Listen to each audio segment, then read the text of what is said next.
Gas, petroleum products మొత్తం చాలా పెరిగిపోతున్నాయి. అది పెరిగిపోతున్న కారణం ఏంటి అని దాని మీద మాట్లాడాలి. సక్సెస్ఫుల్గా చంద్రబాబు నాయుడు ఏమంటాడంటే ఈ గ్యాసు, పెట్రోల్ అవన్నీ బ్లాక్ మార్కెట్ చేస్తున్నారు, జాగ్రత్త, ఒళ్ళు తీస్తాము, బ్లాక్ మార్కెట్ అని చెప్పేసి బెదరగొడుతున్నాడు. అసలు సప్లై లేకపోతే వీళ్ళు బ్లాక్ చేసేది ఏముంది ఇక్కడ? అది ఎందుకు ప్రాబ్లం వచ్చింది? ప్రాబ్లం వచ్చిన ఒకే విధంగా వచ్చింది. అమెరికా అధ్యక్షుడు ట్రంప్ ఏకపక్షంగా ఆయిల్ ఉత్పత్తి దేశాల మొత్తం మీద ఏకపక్ష దాడులు చేస్తున్నాడు. విడుదల రెండవ అతిపెద్ద ఉత్పత్తి దేశం అది ఆయిల్. దాన్ని బెదిరించే ట్రై చేశాడు. లొంగకపోతే దేశాధ్యక్షుడిని దాన్ని తీసుకెళ్ళిపోయాడు. మనం ఒకప్పుడు రాయలసీమ ఫ్యాక్టరీస్ కిడ్నాప్ చేసేవాడు, విడకన్నా పిలిచిపోయాడు. ఆ దేశాన్ని ఆక్రమించుకున్నాడు. ఇరాన్ దాడి చేస్తున్నాడు. ఇవన్నందుకు ఇరాను ఇవన్నీ చేస్తారు. ఇరాన్ తక్కువ రేటు సరఫరా చేస్తాడంటే అమెరికా ఉద్యోగం కాబట్టి ఆపేశాడు. ఇప్పుడు ప్రపంచం మొత్తం మీదుగా ఆయిల్ ఉత్పత్తి దేశాలను ఆయన కంట్రోల్ పెట్టుకొని ఆయన కంట్రోల్ లేని వాళ్ళ దేశాలను మీరు కొనడానికి భారతదేశాన్ని ఆపించాడు. దేశానికి అయిపోయింది. అంటే మొత్తం కాలు దూరుతుంది ఎవరు? ట్రంప్. అలాంటి రాజకీయ దుర్మార్గంగా ట్రంప్ని ఒక మాట అనకుండా మోడీ మన ప్రధానమంత్రి ఒక్క మాట అంటే ఒక్క మాట కూడా అనలేదు. ఇది అన్యాయం కదా. ఒక దేశాధ్యక్షుడు కిడ్నాప్ చేయడం ఏంటి, ఇరాన్ పైన దాడులు చేయడం ఏంటి, స్కూళ్ళ పైన దాడులు చేయడం ఏంటి అని చెప్పేసి ఒక మాట లేకపోయారు. ప్రపంచం పెద్ద దేశం కదా మంది, ఇది పార్లమెంట్ వ్యవస్థ మంది. ప్రపంచానికి భారతదేశం ఒక ఔన్నత్యం ఉంది, నాలుగు భూమి అది నాయకత్వం దేశం. అలాంటి గొప్ప దేశం దయ్యేతున్న దురాత్మని ఖండించకపోవడం అనేది చాలా గౌరవం. పైపచ్చు ఇజ్రాయిల్కి మనకి ఎప్పుడు దౌ సంబంధాలు లేవు. అది ఒక టెర్రరిస్ట్ దేశం. అది ఆ దేశంతో ఫస్ట్ మోడీ పోయి సంబంధాలు పెట్టుకున్నాడు. ఆయన పోయి ఇజ్రాయిల్తో పోయి మాట్లాడి వచ్చాడు. మూడో రోజే బాంబు స్టార్ట్ చేశాడు ఇరాన్ పైన. అంటే మోడీ ఒకవైపు ప్రపంచం జరిగే పరిణామాల పైన ఒక మాట అనలేకపోతున్నాడు. చంద్రబాబు నాయుడు మోడీని శాసించే శక్తి ఉంది. నీకు చంద్రబాబు నాయుడు సపోర్ట్ లేకుండా ఆయన మోడీ ఉండలేడు. ఈయన సపోర్ట్ అని ప్రధానమంత్రి ఉన్నాడు. మరి నువ్వు దేశంలో తిరుపతి ముగ్గురు నలుగురిని ప్రధానమంత్రి తలకాయలు మార్చేవాడు కదా, దేశంలో నువ్వు గొప్పవాడు కదా, అమెరికా దేశంలో పొగుడుతున్నాయి కదా, ఒక మాట ఎందుకు చెప్పకూడదు ట్రంప్కి? అయ్యా నువ్వు మంచిది కాదు ఎందుకు చెప్పలేకపోతున్నాడు? ట్రంప్ చూసి ఎందుకు నెక్కడ తచ్చిపోతా ఉంది? ఎందుకంటే భయపడాలి. అయిపోయి దాన్ని డైవర్ట్ చేయడానికి ఏమంటున్నాడు? వీడికి వచ్చి మీరు పొదుపు వాడండి అంటున్నాడు. ఒకవైపు డీలిమిటేషన్స్ వల్ల సౌత్ ఇండియాకి నష్టం వస్తారు. సౌత్ ఇండియాకి నష్టం వస్తుంది అన్ని రాష్ట్రాలకు పోతున్నారు. దాన్ని మీ ప్రధానమంత్రి ఉండేవాడు అర్థం చేయడానికి వీల్లేదు. ఫెడరల్ సిస్టమ్ ఇది. ఫెడరల్ రాజ్యాంగ విధానం ద్వారా మనం పరిపాలన సాగించుకుంటున్నాము. అందువల్ల రాష్ట్రాలపైన వివక్ష ఉండకూడదని చెప్పేసి మనం కోరుతుంటే ఈయనేమంటున్నాడు? వాళ్ళు జనాభా పెరిగింది, మన జనాభా తగ్గింది, కుటుంబ నేత మనం పాటించాము, వాళ్ళు పాటించలేదు, అందువల్ల మనకు సీట్లు తగ్గిపోతున్నాయి, అందువల్ల మీరు బిడ్డలు కనండి అంటున్నారు. యంత్రం అది ఏమైనా బిడ్డలు కనడానికి? యంత్రం అది ఏమన్నా? సౌలభ్యం కోసం ఫ్యామిలీ వస్తూ ఉంది. ఇప్పుడేమంటాడు? 30,000 ఇస్తా మూడో బిడ్డకి, 40,000 ఇస్తా నాలుగో బిడ్డకి. అంటే సంతలో ఏలం వేసేది అది ముఖ్యమంత్రి కాదు. కానీ గతంలో ముఖ్యమంత్రి 3 మాటలు ఉన్నాడు కదా, అప్పుడు ఇటు చేశాడా? ఇంత విలాసవంతమైనటువంటి జీవితాన్ని ఇచ్చాడా? ఇప్పుడు అనుభవిస్తుంది. అండ్ ప్రత్యేక విమానాలు ఏంటి అర్థమని చెప్పక్కర్ ఇప్పుడు అత్యంత ఖరీదైనటువంటి విమానం అనేది ఈయనే. 8,000 కోట్ల రూపాయల విమానం. ఆయన విదేశాలు ఇప్పుడు భారతదేశంలో ఉండే తక్కువ. ఇప్పుడు కూడా విదేశాలు ఉన్నాడు, స్వీడన్లో ఉన్నాడు. పోయి 98 మాటలు 100 మాటలు ఆయన విదేశ పర్యటన చేశాడు. ఆయన ఖర్చు దాదాపు కొన్ని వేల కోట్ల రూపాయలు లెక్కలు చేస్తాం. అంటే విలాసవంతం దేని చేస్తున్నారు, ప్రజలు మాత్రం అంత కుదించుకోండి చెప్తున్నారు. ఇవన్నీ కూడా మీరు చేసిన తప్పుని తప్పించడానికి ఉపయోగపడేటువంటి యుక్తులు ఉపయుక్తులు తప్ప.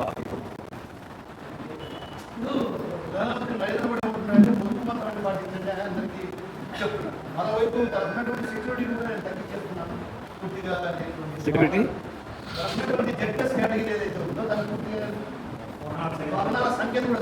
కొంతమంది వనివాంగతలు కొంతమంది తయారైనారు.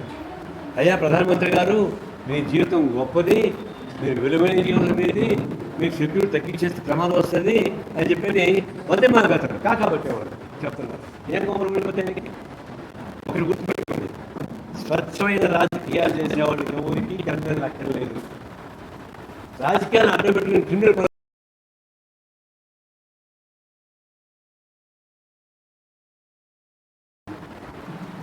రాజకీయాలు అడ్డు పెట్టుకొని ఎవరైతే క్రిమినల్ యాక్టివిటీ చేస్తారో వాళ్ళకి రక్షణ అవసరం, మిగతా అవసరం లేదు.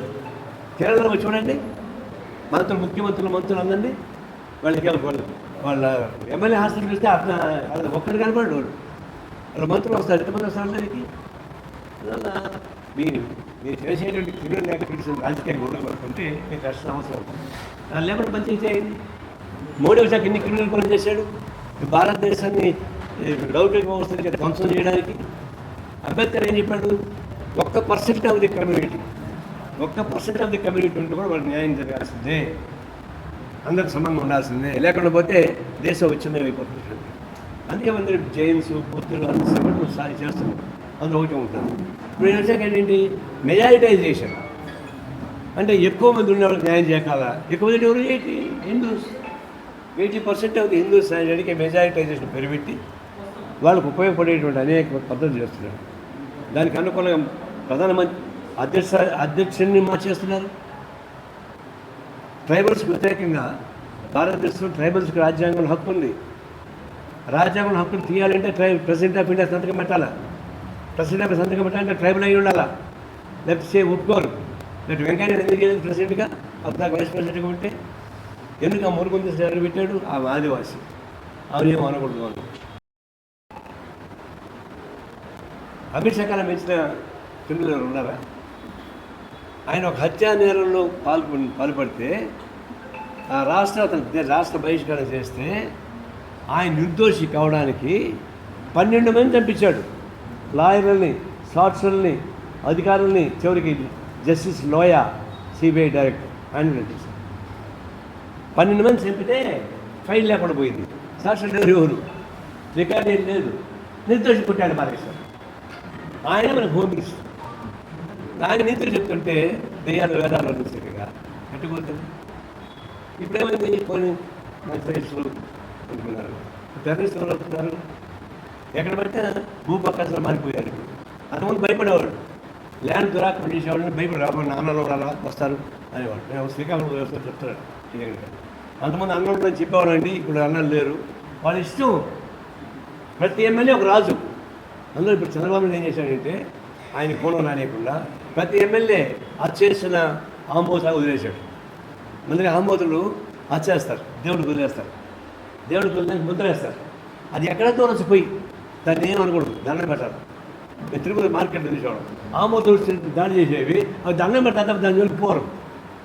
అట్లా చేసిన ఆంబోతుల్లాగా అందరు ఎమ్మెల్యేలు వదిలిపెడితే వాళ్ళు సీసీ ఎప్పుడో చెప్పాడు, అగ్గిపుల్ల సబ్బు బిళ్ళ కాదేది కవిత కనబడుతుంది.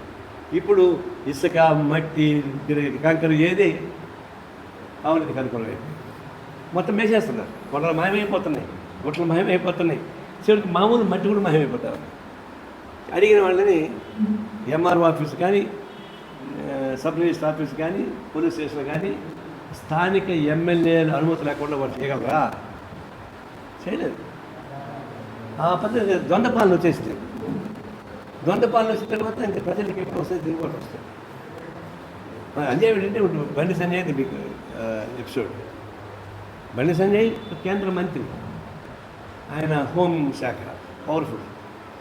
వాళ్ళ కొడుకుకి పట్టం కట్టేశాడు. చాలా విషయాన్ని మళ్ళీ చెప్పగల పిల్లడు పాపం. అతను అమ్మాయిని, అది మాయమైంది కాదు, ఆ అమ్మాయే వచ్చి చెప్పింది నన్ను చేశారు. చెప్పిన తర్వాత వెంటనే ఫోక్సో కేసు పెట్టిన తర్వాత అరెస్ట్ చేయాలి కదా. ఎందుకు అరెస్ట్ చేయలేదు? మామూలుగా అరెస్ట్ చేయరా? ఎన్కౌంటర్ చేసి పారేస్తారు కదా. సత్యనారాయణ ఎంత మాట 2 మాటలు ఎన్కౌంటర్ చేశాడు. మరి ఎన్కౌంటర్ చేయమని చెప్పలే. అరెస్ట్ ఎందుకు చేయలేదు? దొరకడా? దొరకపోవడం ఏంటి? అది దొరకలేదంటే అసమర్థత. 12 బెటాలియన్ వేసినాము, వాళ్ళంతా ఎదుగుతున్నారు వాడి కోసం అని చెప్పేసి పోలీసులు దేశం ప్రకటించారు. తీరా ఏమైంది, కోర్టులో వాళ్ళకి బెయిల్ రాలే, నీకు లాభం జరుపుకున్నాడు, పబ్లిక్ ప్రెషర్ పెరిగిపోయింది. పబ్లిక్ ప్రెషర్ పెరగబట్టే కోర్టులో కూడా జడ్జి బెయిల్ వేయలే, ఇచ్చేసేవాళ్ళు. ఇప్పుడేమంటాడు, మేము వాళ్ళని పట్టుకున్నాము, చల్లపల్లి సందుల్లో గొంతుల్లో పోతుంటే కష్టపోయి పట్టుకున్నామని చెప్పేసి పోలీస్ ఆఫీసర్ చెప్తాడు. బండి సంజయ్ ఏమంటాడు, నేనే పంపించాను మా వాడిని, పోరా పోయి అరెస్ట్ చేయాలని చెప్పేసి అని అంటాడు. దాన్ని ఎవరు మాట్లాడాలా, మధ్య మాట్లాడాలా? పోలీసులు చొక్కాలు చూసుకొని కష్టపడి ప్యాంట్ కూడా వేసుకొని వాడి పరిగెత్తి పట్టుకున్నాను చెప్పి వాళ్ళ దాన్ని రాష్ట్ర ముఖ్యమంత్రి తప్పు చేశాడు. సిటీ అర్థం ఏంటి, దోషులు తప్పిస్తాడు. రాత్రుల్లో పోలీసు వాళ్ళు గస్తీ చేస్తారు వాళ్ళ దగ్గర, లాఠీతో డమా కొట్ట ఎవరాది పట్టుకుంటూ పోతుంటాడు. అంటే నిజమే దొంగలు తప్పించుకోమని, దొంగలు పట్టుకొని సైలెంట్గా పోవాలా, పట్టుకోవాలా, అట్లాంటి బాగుంది ఇదంతా. దోషులు తప్పించుకొని ఉపయోగపడేటువంటి బర్రె ప్యాంట్ భద్రగా మొదలుకొట్టామని చెప్పేటువంటి నిజంగా పోలీస్ వ్యవస్థ ఎక్కడ పనిచేస్తూ ఉంది, ఏ వ్యవస్థని పనిచేయని ఎక్కడ రాజకీయ వ్యవస్థ చేస్తుంది. అందువల్ల ఈ నష్టం జరుగుతుంది. కానీ ఒక మాట చెప్పాలి, రాజకీయ నాయకులు సక్సెస్ఫుల్గా ముందు ప్రజల్ని కరెక్ట్ చేస్తారు, కింద కరెక్ట్ చేసుకుంటారు. వాళ్ళు కరెక్ట్ అయ్యారు, ముందర కింద కరెక్ట్ చేశారు. అందరికి కింద పోయి మనం అవినీతి చెప్తే అంతే అన్నాడు. అంటే అవినీతి పైన ఒక సాధ్యత పోయి ప్రమాదం. అది ఎప్పుడు తెగబడుతుంది. ఎట్లా తెగబడుతుంది? బంగ్లాదేశ్ అట్లా తెగబడినారు, శ్రీలంక అట్లా తెగబడినారు, నువ్వు ఊహించిన పద్ధతిలో తమిళనాడు ఎట్లయితే విజయం సాధించబడ్డాడు అట్లా వస్తాయి. ఇప్పుడు కాకుండా పో, అది ఈజీ కాదు. విధంగా రాబోయే రోజుల్లో ఒక పెద్ద సంక్షోభం వచ్చేటువంటి ప్రమాదం అవుతుంది. ఆ సంక్షోభం ఇక్కడంతా కొట్టుకుపోతారు.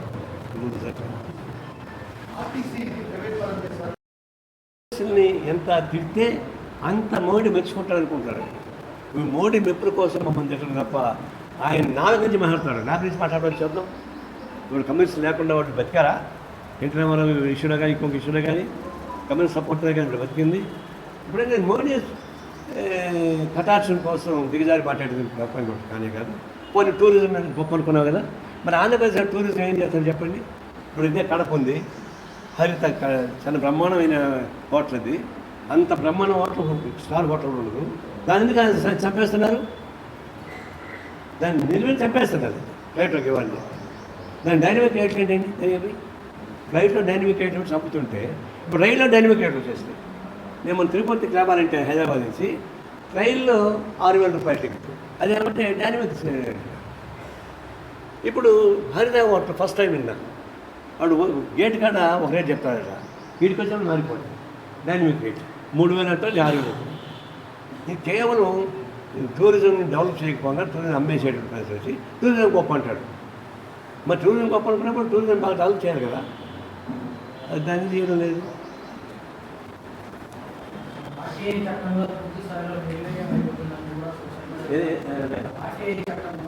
సమాచార హక్కు చట్టం ఎందుకంటే మోడీ పైన ఒకటి పెళ్లి పెట్టారు, అయ్యా నీ సర్టిఫికేట్ చూపించమని చెప్పారు. నువ్వేం చదువుకున్నావు, సర్టిఫికేట్ చూపించుకున్నావు. ఎందుకు చూపించుకున్నావు? నీ పరిధి రాలిపోమన్నారు. పిఎంఎస్ కేర్ ఫండ్ వసూలు చేస్తున్నావు, ఆ కేర్ ఫండ్ అప్పుడు ఏం చేస్తాను చేశారు, మీ చట్టం రాదు. అంటే ఆర్టీఐ యాక్ట్ ఎవరు నిర్వహణ చేస్తున్నారు? గవర్నమెంట్ నిర్వహణ చేస్తారు. స్లోగా దాన్ని అంతమంది ప్రయత్నిస్తున్నారు. ఆ చట్టం రాయబడి అమలు చేయడం కట్టాలి. అదేంటంటే మేము చేసే తప్పుడు బయట రాకూడదు అనేది వాళ్ళ ఉద్దేశం. చాలా దుర్మార్గం తెలియ ఆ చట్టాన్ని గట్టిగా బలపరచుకోవాల్సిన అవసరం.